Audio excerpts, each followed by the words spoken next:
दोस्तों नमस्कार। मेरा नाम पूनम बिंद है। मैं लेकर आ रही हूँ एक नाच गीत। आप लोग को पसंद आए तो लाइक सब्सक्राइब करिए।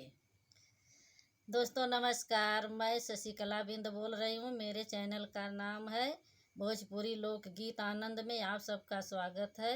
मैं एक छोटा से नाच गीत लेकर आई हूँ। आप लोग वीडियो देखिए और ज़्यादा से ज़्यादा लाइक और सब्सक्राइब करिए और कमेंट में बताना।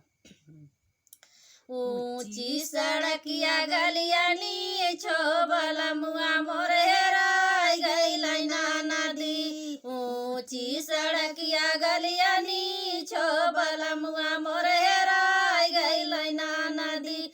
अपने बलम के पौती कवा गढ़वत राखत टिकाउआ कभी छोबल मुआ मोर हेराय गइलै ना नदी।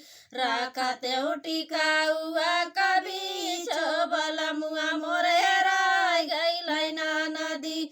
ऊंची सड़किया गलिया नी छोबल मुआ मोर हेराय गइलै ना नदी। अपने बलम के पौतो हरवा गढ़वत राखत हरवा कभी छोबल मुआ मोर हेराय गइलै ना नदी।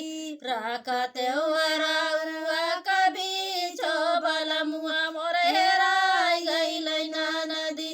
ऊंची सड़किया गलिया नी छोबल मुआ मोर हेराय गइलै ना नदी। अपने बलम के पौत झूलनी गढ़वत राखत झूलनिया कभी छोबल मुआ मोर हेराय गइलै ना नदी। ऊंची सड़किया गलिया नी छोबल मुआ मोर हेराय गइलै ना नदी।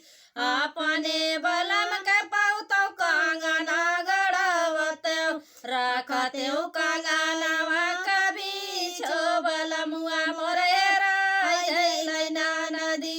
राखत कंगनवा कभी छोबल मुआ मोर हेराय गइलै ना नदी।